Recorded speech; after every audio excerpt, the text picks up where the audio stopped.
नमस्कार। हमारे खास कार्यक्रम नारी तो नारायणी में मैं प्रियांशा लाजरस आप सभी का स्वागत करती हूँ। और आज हम आपको ऐसी महिला शख्सियत से मिलाने जा रहे हैं जो कि किसी फेम या नाम की मोहताज नहीं है। जी हाँ, छत्तीसगढ़ की महिलाओं की आवाज़। जी हाँ, छत्तीसगढ़ महिला एवं बाल विकास मंत्री लक्ष्मी रजवाड़े जी से।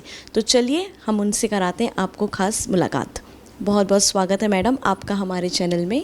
बहुत बहुत धन्यवाद। मैडम, मैं सबसे पहले आपसे ये जानना चाहूँगी, आपने अपने राजनीतिक सफ़र की शुरुआत कैसे करी? यानी हमें और दर्शकों को अपने प्रारंभिक जीवन के बारे में बताइए।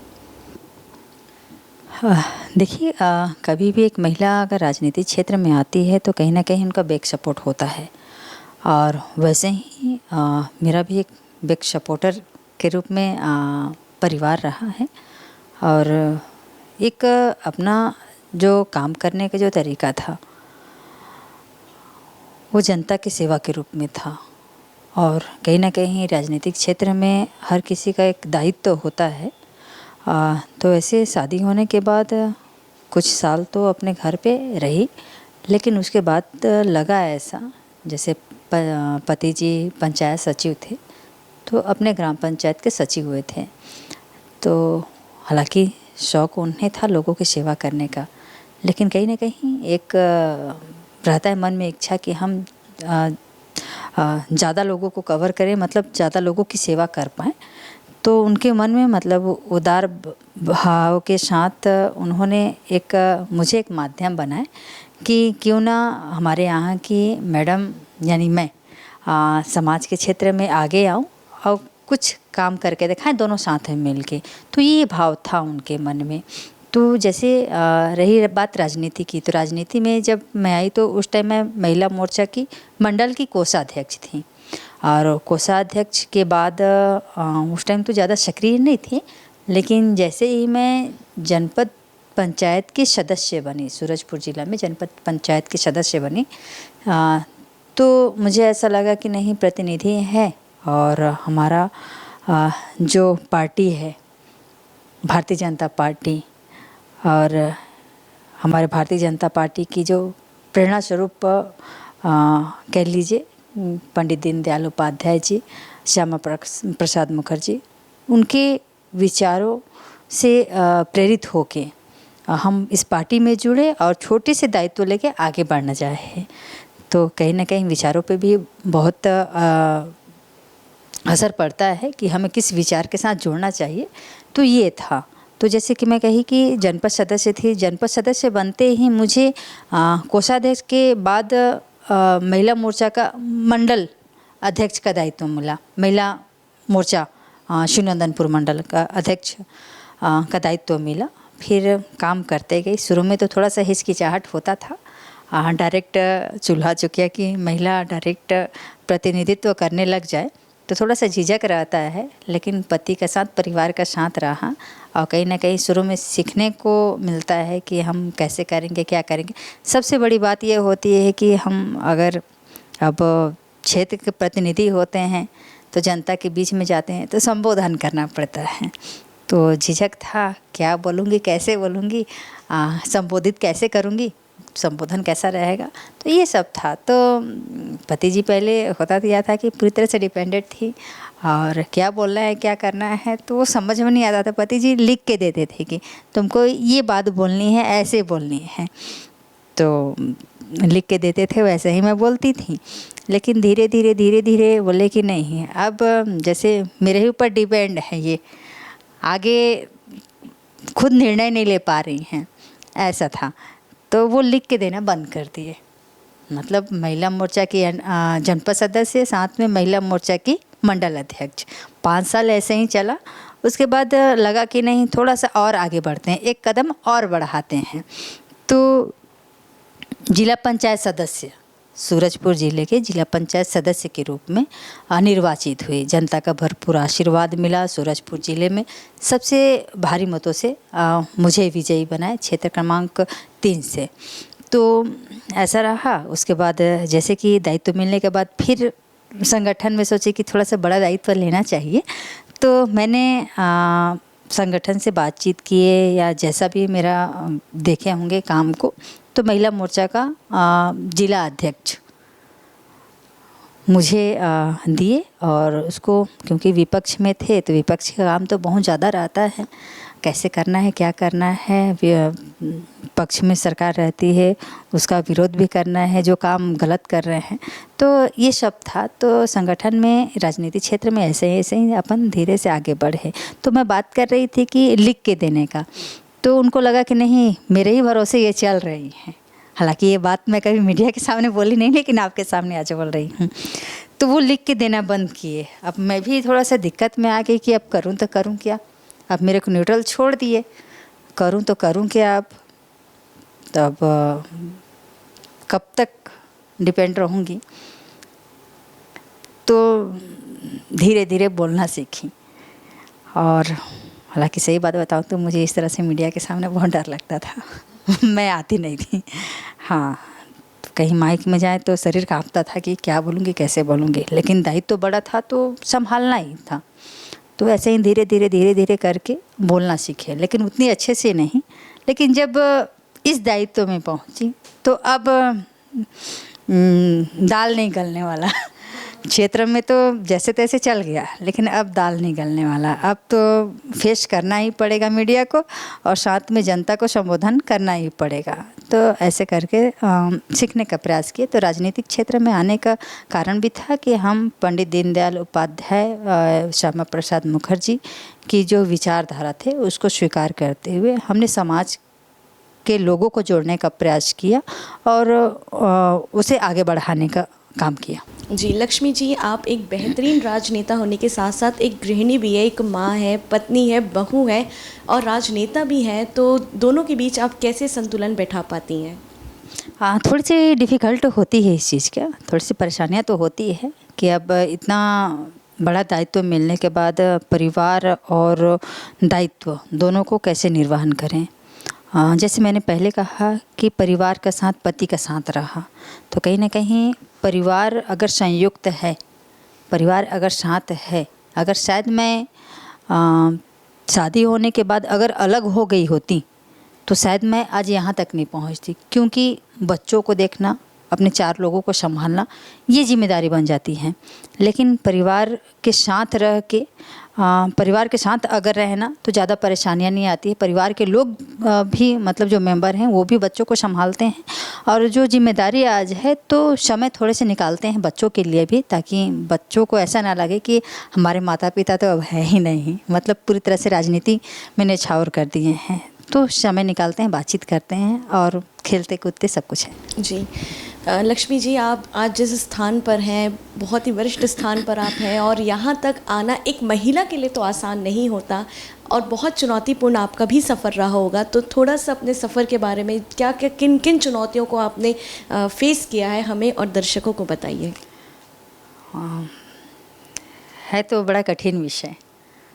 मतलब कहते हैं ना कि आज छोटी से कार्यकर्ता इतने ऊंचे तक कैसे पहुंच गई। लोग कभी कभी ऐसा रहे, कुछ लोग रहते हैं, कोसते हैं कि हम इतने सालों से काम कर रहे हैं, या जैसा भी हो, तो बोलते हैं कि नहीं किस्मत की धनी है। ठीक है, किस्मत की धनी है, लेकिन संघर्ष भी किए हैं, बहुत सारे चीज़ों को झेले भी हैं। और ससुराल, भैया मैं मिडिल का परिवार से हूँ, परिवार का साथ तो रहता है, लेकिन फिर भी परिवार की एक अपेक्षा रहती है कि हम जिसको बिहा करके लाए हैं वो घर के काम काज को संभाल ले, वो कहीं भी दिन भर रहे लेकिन घर में आके काम करे। या देवरानी जेठानी का जो रहता है, आप सब तो जानते हैं कि थोड़ा सा मनमुटाव होता है, लेकिन फिर भी थोड़ा बहुत मनमुटाव था, लेकिन फिर भी साथ मिलता था। तो सब कुछ स्वीकार किए, थोड़ा सा मनमुटाव रहता ही है, लेकिन सामंजस्य बनाने से सब कुछ सही रहता है। तो ये सब विषय आते थे। रही बात राजनीतिक क्षेत्र में आज यहाँ तक पहुँचने का के लिए,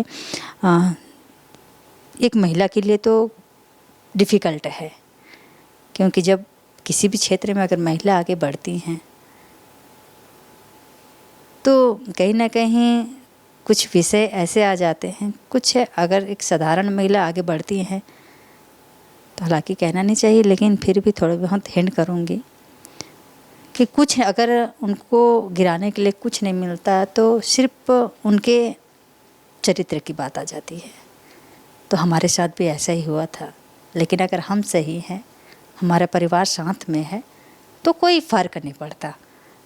तो सबका साथ था, संघर्ष किए, आगे बढ़े और आज यहाँ तक पहुँचे। वाकई तारीफ़ काबिल है आपका संघर्ष की जो आपने बात हमें बताई है। मैं आपसे एक और सवाल जानना चाहूँगी, मंत्री बनने के बाद, इस पद में आने के बाद आपकी ज़िंदगी में कौन से बड़े बदलाव हुए हैं? आपके व्यक्तित्व, जो कि एक सरल सीधा साधा व्यक्तित्व है, क्या कुछ इतना बड़ा दायित्व आप संभालती हैं, तो किन किन बदलाव को आपने महसूस किया है? हाँ, वैसे बदलाव तो अभी तक कुछ ही नहीं हुआ है, क्योंकि जैसे रहता है ना बड़े, हाँ मतलब ऐसा है कि अब इतना बड़ा पद मिला है तो कहीं ना कहीं थोड़ा बहुत तो दिखेगा ही, लेकिन हम उसी कल्चर के साथ जीना पसंद करते हैं। क्योंकि मैं मानती हूँ, मेरा जो सोचना है कि हम ये पद या ये दायित्व निर्वाचित हो गया हैं हम, और निर्वाचित सिर्फ 5 साल के लिए रहता है, तो हम इतना उछलें क्यों? अपना दायित्व तो हम निभाएंगे ही, लेकिन इतना ज़्यादा चेंज कर लें कि लोगों के मन में खटकने लगें कि अब उड़ रही है।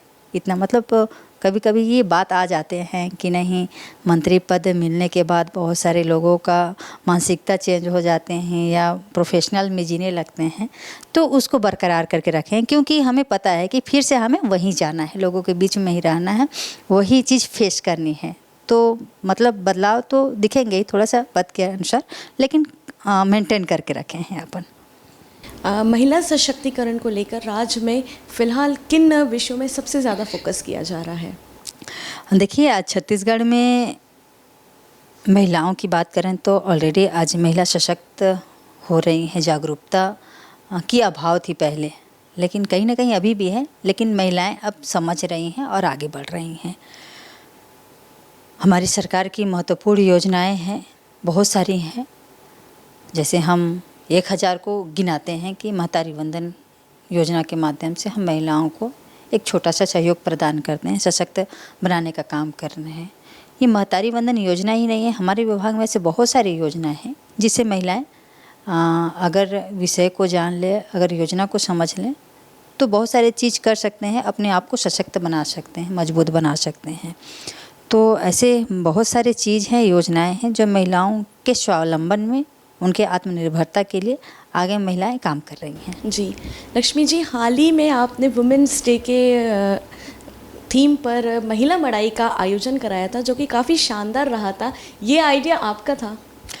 देखिए, महिला मड़ाई का कार्यक्रम हालांकि पिछले सालों से हो रहा है और अन्य अन्य स्टेटों में होता है, तो विभागीय अधिकारियों से बैठ के उनका मानना था और आपस में अपन चर्चा किए कि महिला मड़ाई अपन करते हैं ताकि हमारे छत्तीसगढ़ की जो महिलाएं हैं, जो छोटे छोटे रोजगार के रूप में या उद्यमी के रूप में जो काम करते हैं, वो यहाँ पे आके स्टॉल के माध्यम से करें, दिखाएं क्या बनाते हैं, क्या कुछ करते हैं, मतलब रोजगार के लिए। जैसे सेल्फ हेल्प ग्रुप आज की डेट में, और माननीय मोदी जी तो सेल्फ हेल्प SHG की जो महिलाएं हैं उनको बढ़ा ही रही हैं लखपति दीदी के माध्यम से। तो कहीं ना कहीं महिला मड़ाई एक प्लेटफॉर्म है जिससे महिलाएं अन्य जिलों से आके अपना जो काम कर रहे हैं उसको दिखाएं, और उससे देख के, क्योंकि अगर लोगों को, आम जनता को अगर समझ में आ जाए कि ये प्रोडक्ट अच्छा है, तो कहीं ना कहीं महिलाओं को बढ़ावा मिलता है। महिलाएं सामान बेचने के साथ साथ आत्मनिर्भर बनती हैं। हम आज बाहर के सामानों पे ज़्यादा प्राथमिकता देते हैं, लेकिन हम ये नहीं जानते हैं कि हम अपने राज्य के अन्य अन्य जिलों से आए हुए जो महिलाएं हैं उनका सामान खरीदेंगे तो हमारी महिलाएं भी सशक्त होंगी, हमारे राज्य का पैसा, हमारे स्टेट का पैसा हमारे स्टेट में ही रहे। तो ये सब विषय हैं, और महिला मड़ाई का इस बार कार्यक्रम बहुत अच्छा हुआ, महिलाओं को काफ़ी ज़्यादा बेनिफिट हुआ है। तो बहुत अच्छा आयोजन रहा है, अधिकारियों के साथ मिलकर हमसे सब बात करके इसको बढ़ावा दिए हैं। जी, बच्चों की पढ़ाई और पोषण को लेकर जो सरकार कदम उठाई है, उसका ज़मीनी स्तर पर क्या प्रभाव देखने को मिल रहा है? देखिए, सरकार लगातार प्रयास कर रही है कि हमारे जो बच्चे हैं, अब विभाग के आंगनबाड़ी आता है हमारा, और रही बात पोषण की बात आती है, तो हम आंगनबाड़ी केंद्रों में जो बच्चों को बुलाते हैं, प्राथमिक शिक्षा जो होता है उसे आंगनबाड़ी कार्यकर्ता के माध्यम से दिलाने का प्रयास करते हैं कि खेल कूद के माध्यम से बच्चे सीख जाएं। वहीं जब उनका उम्र हो जाए वहाँ से 6 साल के, 5-6 साल के, तो जब वो दूसरे स्कूल में जाएं तो उन्हें शुरू से ये करना मत पड़े कि हमारे बच्चे शुरू से ही इनको ABCD सिखाना है, अनाराम सिखाना है, 1-2 सिखाना है। तो खेल कूद के माध्यम से ही पूरी चीज़ हम आंगनबाड़ी केंद्रों में हमारी कार्यकर्ताएं सिखाती हैं। उन्हें आंगनबाड़ी कार्यकर्ताओं को ट्रेनिंग भी दिया जाता है और बहुत सारी गतिविधि चीज़ सिखाई भी जाती है। बहुत सारे आंगनबाड़ी कार्यकर्ता बहुत अच्छा काम कर भी रही हैं। रही बात एक और पॉइंट पूछे थे कुपोषण की। कहीं ना कहीं छत्तीसगढ़ में जो दायित्व मुझे मिला है बनने के बाद इन 1.5 सालों में कुपोषण की दर घटी है।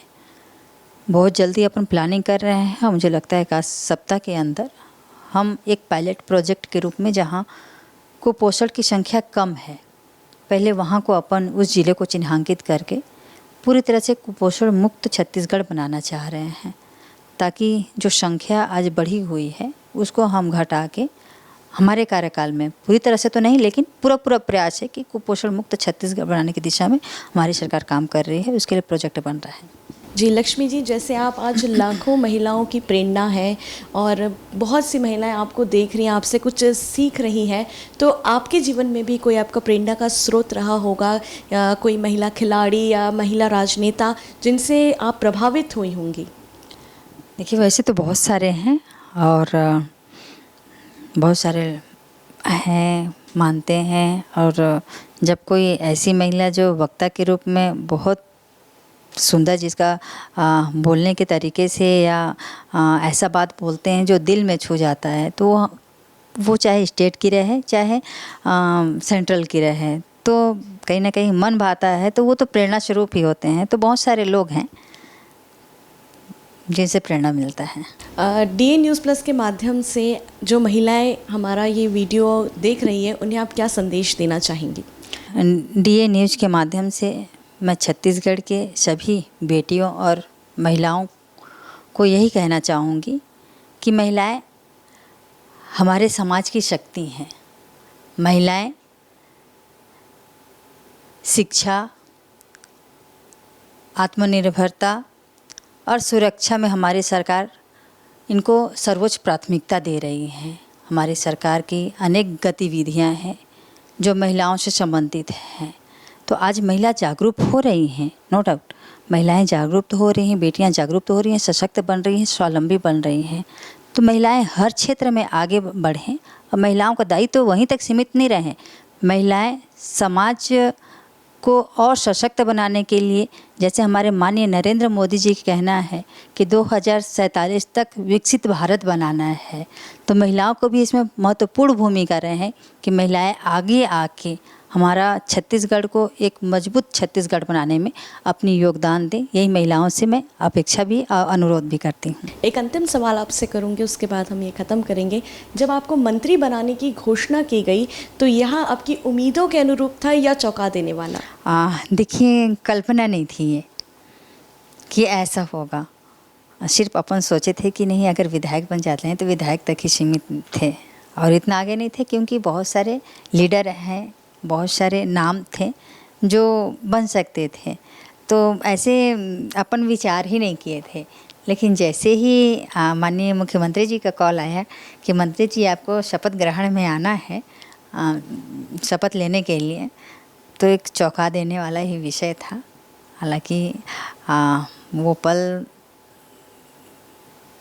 वो क्षण भावुक भरा था, लेकिन इतना बड़ा दायित्व तो मैं मानती हूँ कि एक कहते हैं ना कि भगवान को अगर मन से मांगो या मन से अपनाओ तो भगवान कुछ भी दे देते हैं। तो वही चीज़ है कि सब कुछ चौंकाने वाला था और विश्वास जताया है सरकार हमारे संगठन। जी, बहुत बहुत धन्यवाद लक्ष्मी जी आपका हमारे साथ अपने अनुभवों को साझा करने का। DA न्यूज़ की प्लस से मैं आपको एक बार फिर से बहुत सारी बधाइयाँ देती हूँ और बहुत बहुत शुक्रिया आपका। Thank you. तो ये थी हमारे साथ छत्तीसगढ़ की महिला एवं बाल विकास मंत्री लक्ष्मी रजवाड़े जी, जिनसे आज हमने जाना है कि एक महिला चाहे तो क्या नहीं कर सकती, बस थोड़ी सी हिम्मत चाहिए। हमारी इसी तरह की अपडेट्स के लिए मैं फिर आपसे मिलूंगी, जब तक के लिए मुझे दीजिए इजाज़त। नमस्कार।